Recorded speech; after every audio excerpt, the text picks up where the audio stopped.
Who am I? 28 Questions by Sri Ramana Maharshi.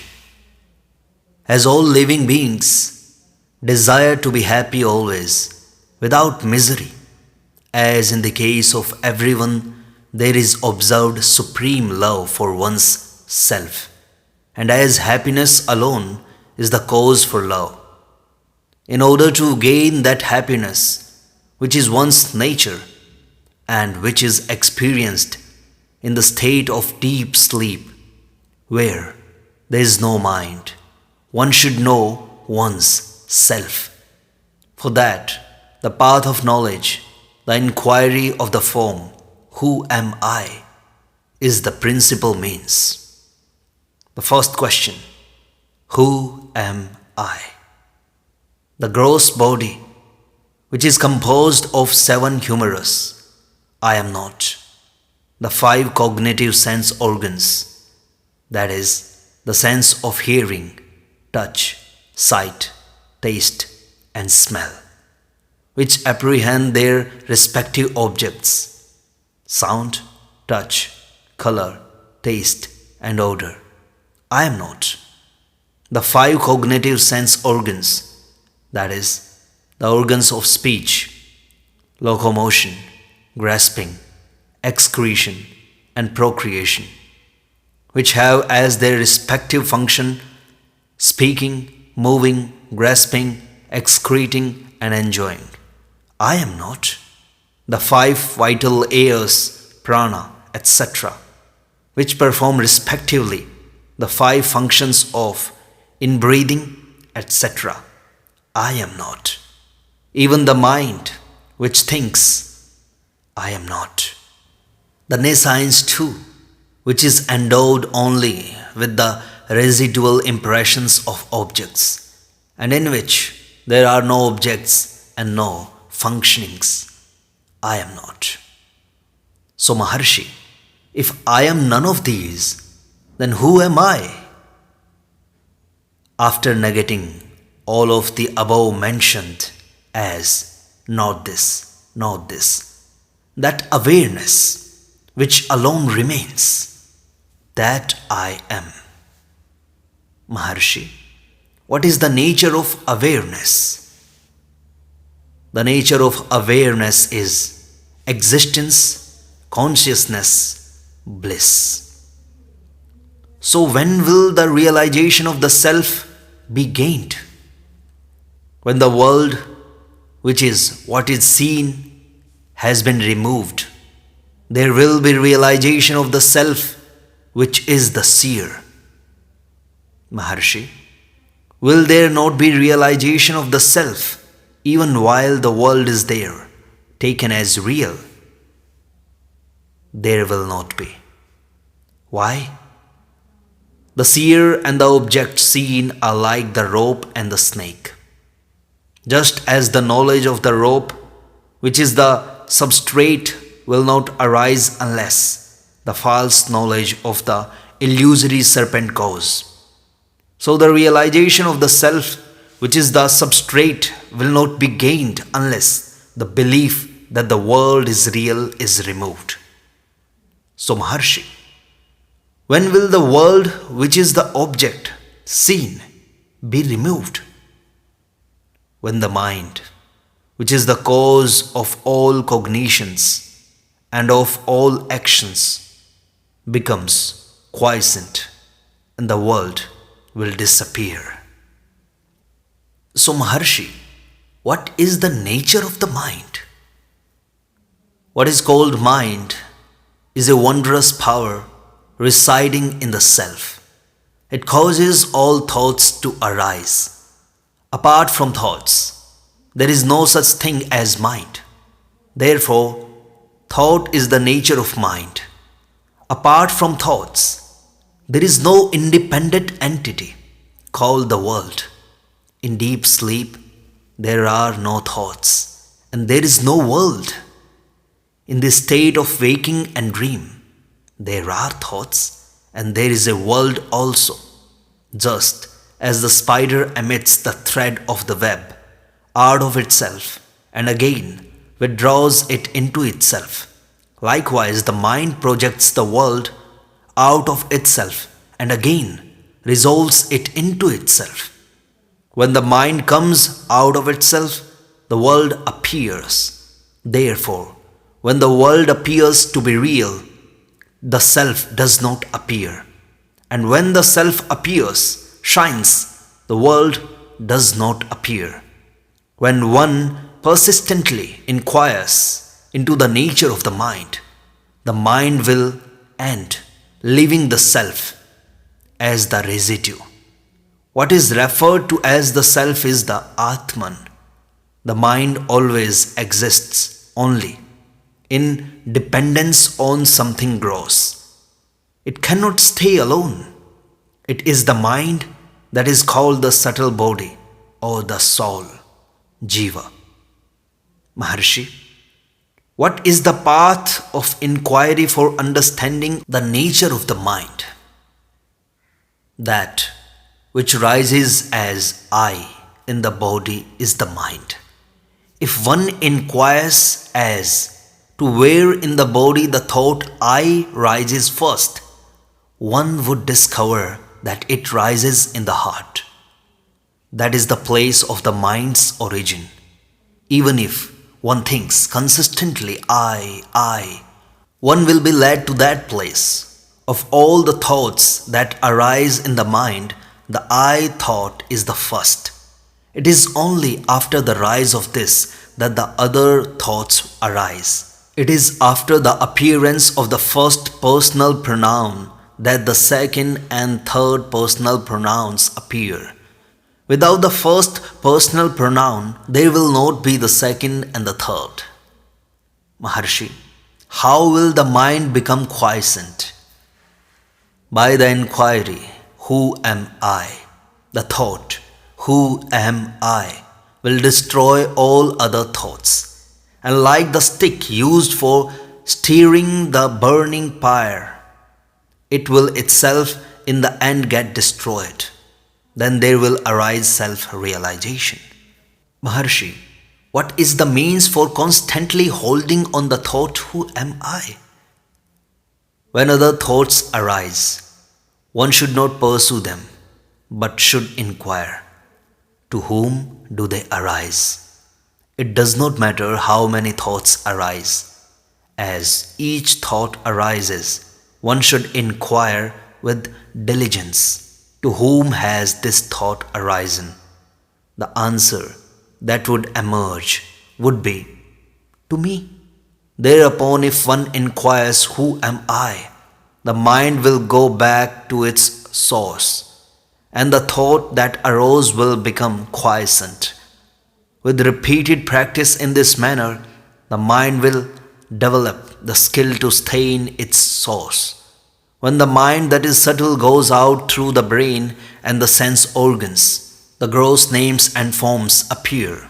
When it stays in the heart, the names and the form disappear. Not letting the mind go out, but retaining it in the heart is what is called inwardness, antarmukha. Letting the mind go out of the heart is known as externalization, bahirmukha.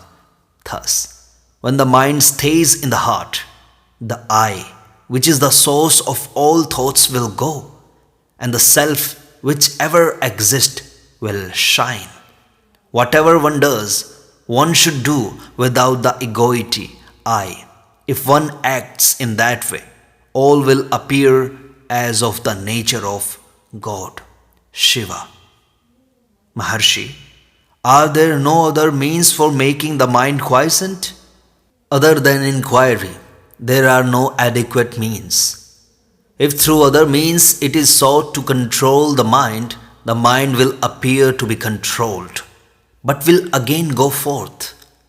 Through the control of the breath also, the mind will become quiescent. But it will be quiescent only so long as the breath remains controlled. And when the breath resumes, the mind also will again start moving and will wander as impelled by residual impressions. The source is the same for both mind and breath. Thought, indeed, is the nature of the mind. The thought I is the first thought of the mind, and that is egoity.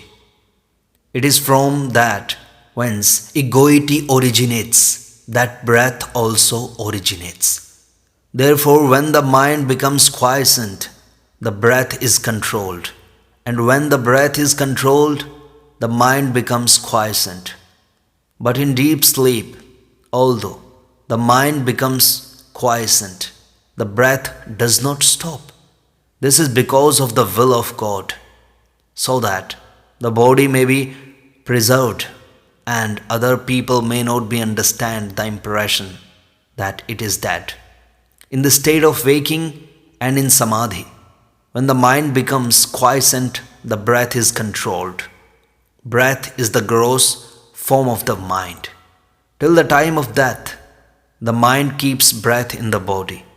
And when the body dies, the mind takes the breath along with it. Therefore, the exercise of breath control is only an aid for rendering the mind quiescent. It will not destroy the mind. Like the practice of breath control, meditation on the forms of God, repetition of mantras, restrictions on food, etc., are but aids for rendering the mind quiescent. Through meditation on the forms of God and through repetition of mantras, the mind becomes one-pointed. The mind will always be wandering, just as when a chain is given to an elephant to hold in its trunk, it will go along grasping the chain and nothing else. So also when the mind is occupied with a name or form, it will grasp that alone. When the mind expands in the form of countless thoughts, each thought becomes weak. But as thoughts get resolved, the mind becomes one-pointed and strong. For such a mind, self-inquiry will becomes easy. Of all the restrictive rules, that relating to taking of sattvic food in moderate quantities is the best.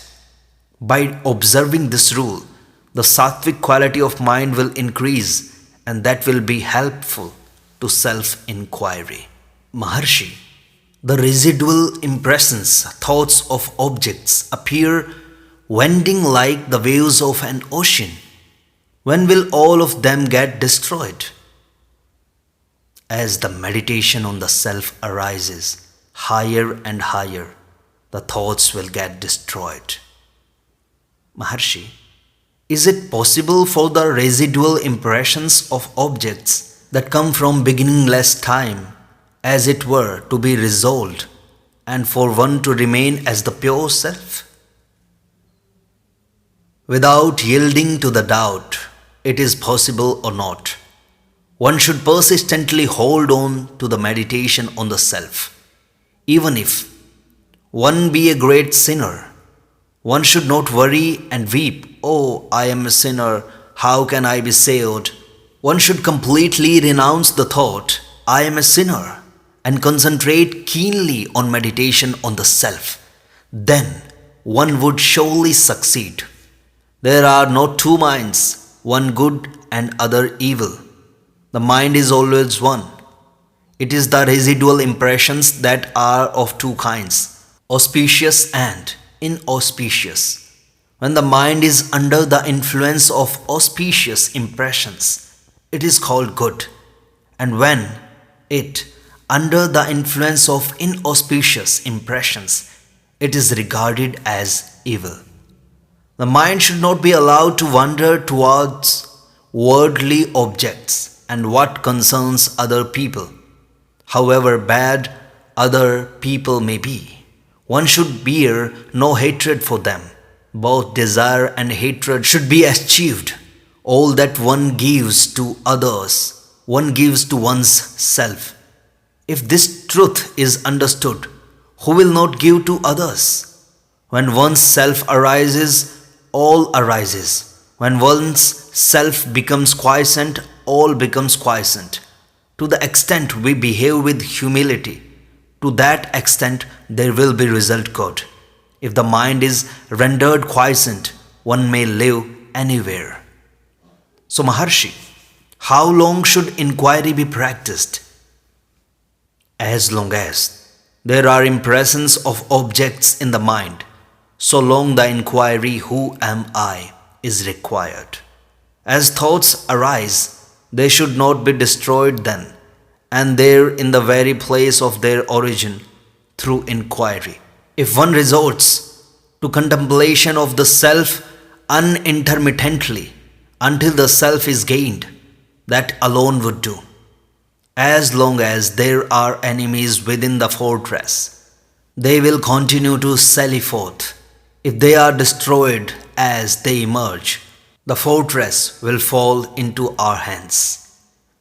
Maharshi, what is the nature of the self? What exists in truth is the self alone.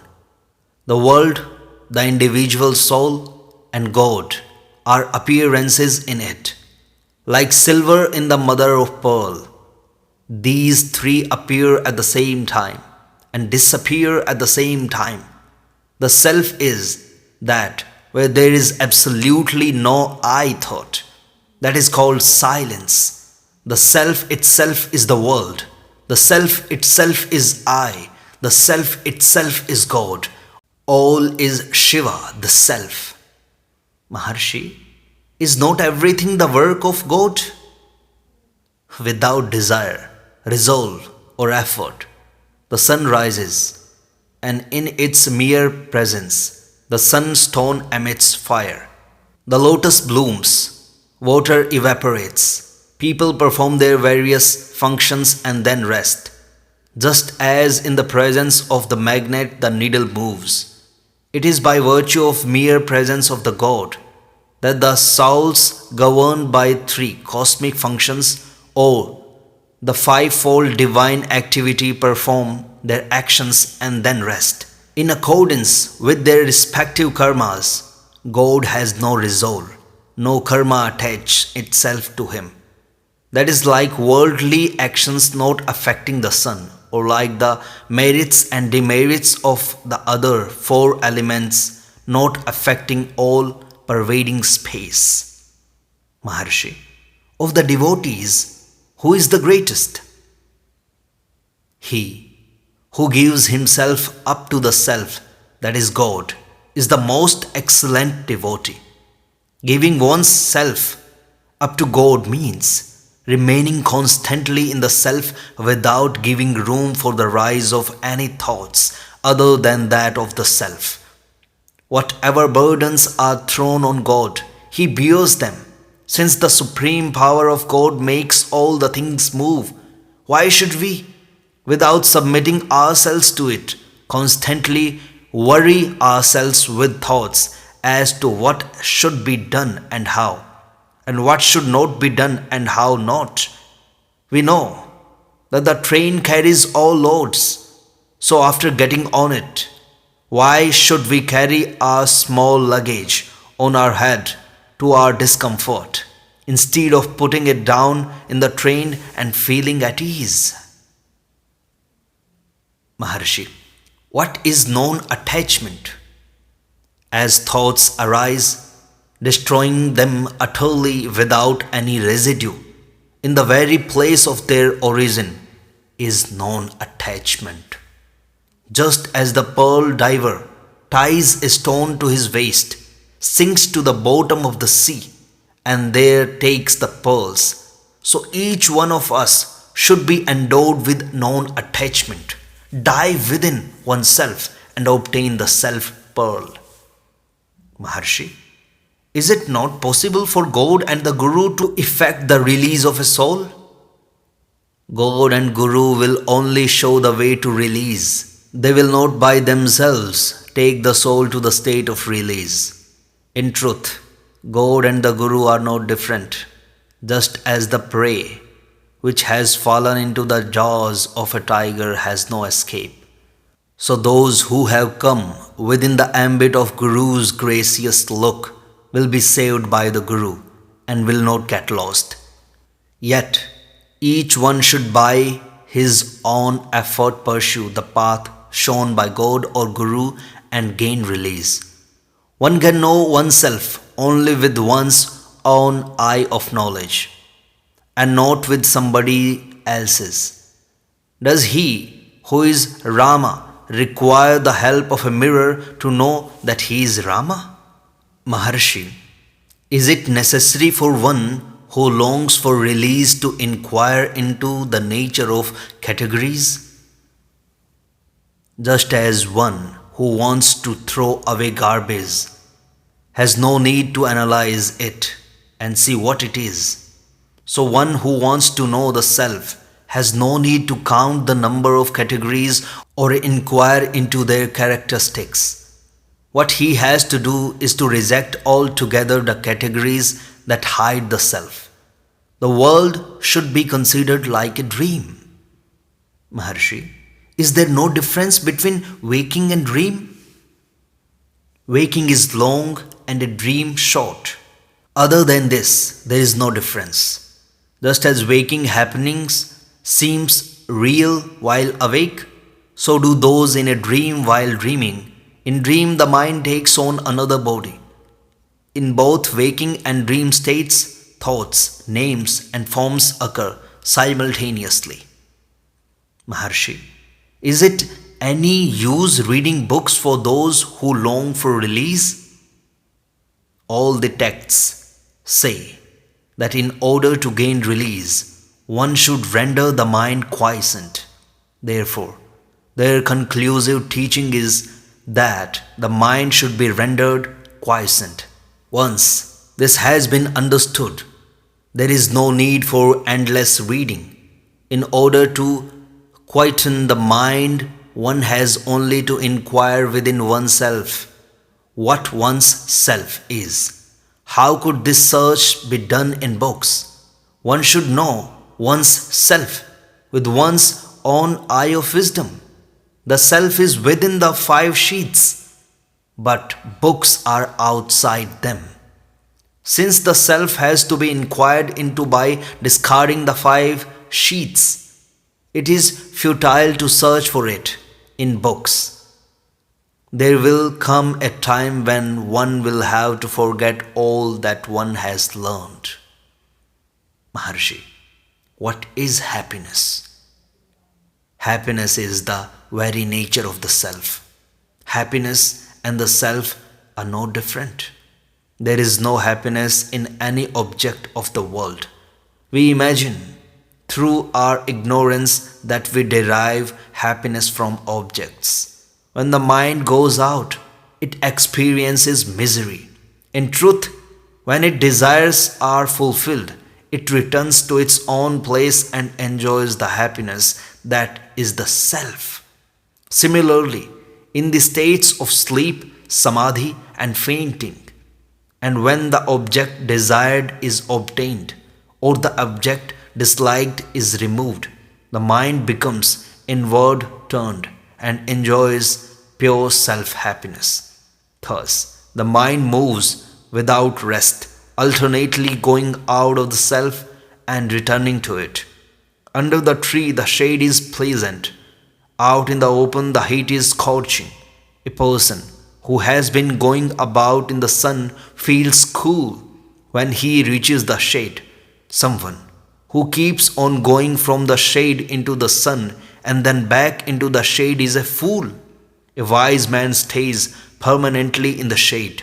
Similarly, the mind of the one who knows the truth does not leave Brahman. The mind of the ignorant, on the contrary, revolves in the world feeling miserable and for a little time returns to the Brahman to experience happiness. In fact, what is called the world is only thought. When the world disappears, that is, when there is no thought, the mind experiences happiness, and when the world appears, it goes through misery. Maharshi, what is wisdom insight? Jnana drishti. Remaining quiet is what is called wisdom insight.